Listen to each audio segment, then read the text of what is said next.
आएंगे और जरूर जहां निलंबित नहीं करना है या नहीं होना चाहिए वहां पर उसकी वो केयर करेंगे और उसकी वजह से देश को भी और देश के अर्थतंत्र को भी बहुत ज़्यादा फायदा होगा।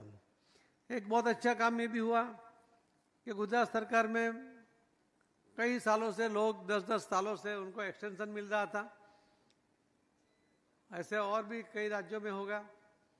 तो यहाँ भी एक निर्णय लिया गया था कि जिसके कारण जो पीछे के लोग जो युवा है वो अगर किसी को एक्सटेंशन मिलता है तो उसका एज पूरी हो जाती है, वो उसको मौका नहीं मिलता है क्योंकि उसे एक्सटेंशन के साथ वो एक्सपीरियंस आदमी है, एक्सपीरियंस अधिकारी है, उसके बगैर नहीं चलेगा। ऐसे जो मानसिकता थी वो भी बदलने का सफल प्रयत्न हुआ और उसके कारण हजारों, मैं संख्या नहीं बताना चाहता मगर बहुत बड़ी संख्या के अंदर जो लोग एक्सटेंशन पे चल रहे थे वो कई युवाओं को, मान लो 5,000 नौकरियां अगर एक साल में और रिटायर होते तो नए लोगों को चांस मिलता, तो उसके बजाय अगर 10 साल एक्सटेंशन पर है तो हर साल 5,000 यानी 50,000 युवाओं का जो सपना वो अधूरा रह जाता।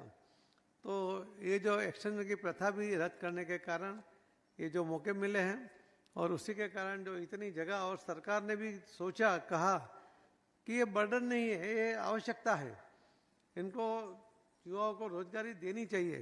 नहीं तो उसमें निराशा आती है। हम कहते हैं कि बुद्धिधन बाहर जा रहा है, क्यों बाहर जा रहा है? उसको यहाँ मौका नहीं मिलता इसके लिए जाता है। कोई जाना नहीं चाहता, कोई अपना गांव छोड़ना नहीं चाहता, कोई अपना शहर छोड़ना नहीं चाहता, उसको देश छोड़ना पड़ता है। तो वहाँ उसको चांस तो मिलता ही है मगर उसके मन में कहीं तो लगता है, कसक रहती है कि मुझे गांव छोड़ना पड़ा, मेरा देश छोड़ना पड़ा। तो ऐसे उसकी वजह से उसके मन में निराशा भी है और हम बोलते रहते हैं कि जो बुद्धिधन जा रहा है उसको रोकना चाहिए। मगर अगर मौके यहाँ पर हम नहीं बनाएंगे तो ये रुकेंगे नहीं, उसको जाना ही पड़ेगा। तो ये मोदी साहब ने इन सब के लिए एक मौका उनको यहाँ मिल जाए उसके लिए जो कोशिश की और वो भी सब लोग उसके अंदर हिस्सा ले पाए। इसीलिए रोजगार मेला बनाकर कोई मर्यादित जगह पर इंटरव्यू करते हुए उनको ये काम करने के बजाय, भर्ती मेला करने के बजाय एक रोजगार मेले में बहुत सारे लोग अलग अलग जगह पर जाकर, जैसे आज भी कितनी बड़ी संख्या में करीब 46-47 जगह पर ऐसे रोजगार मेले लगे हैं, तो वहाँ पर सभी लोगों को एक मौका इसमें मिलेगा। और जो नज़दीक के लोग हैं, चाहे सूरत से दूर करीब 100 किलोमीटर दूर के लोग भी होंगे, 150 किलोमीटर दूर के लोग भी होंगे, वो भी इस मेले के अंदर आ सकते हैं और अपना मौके के लिए वो कोशिश कर सकते हैं।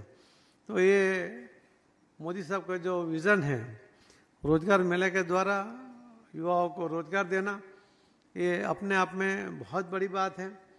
आज जिन लोगों को ये मौका मिल रहा है उनको मैं बहुत बहुत शुभकामनाएं भी देता हूँ और अपेक्षा भी करता हूँ कि देश की आपके पास अपेक्षा है।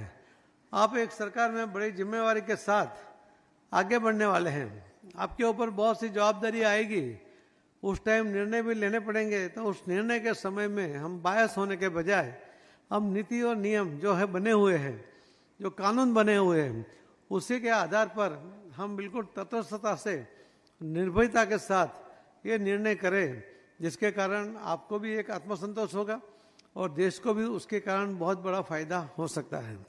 एक सूरत ऐसा शहर है कि यहाँ रोजगार मेला करना, तो कई बार लोगों को लगता है कि यहाँ तो सबके पास जॉब है, कोई ऐसा आदमी नहीं मिलेगा उसको काम नहीं है। वो चाहे प्राइवेट में होगा तो वहाँ भी उसको काम मिलता है। जैसे मुंबई के लिए लोग पहले कहते थे कि वहाँ रोटी मिल जाएगी पर ओटा नहीं मिलेगा, रहने के लिए जगह नहीं मिलेगी। उसी तरह यहाँ पर तो दोनों मिल जाएगा, रहने के लिए जगह भी मिल जाएगी और काम भी मिल जाएगा।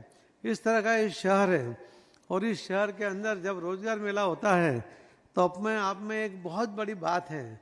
इस शहर कई लाखों लोगों को रोजगारी दे रहा है, कई लोग उससे, बहुत ज़्यादा लोग उससे संतुष्ट भी हैं। उनको लगता है कि उन्हें एक अच्छे वातावरण में रहने को भी मिल रहा है, अच्छा काम भी मिल रहा है, अच्छे वातावरण में वो काम भी कर रहे हैं, उसकी वजह से उनको संतोष भी है, उनके लाइफ में भी उसके वजह से एक स्टेबिलिटी भी है।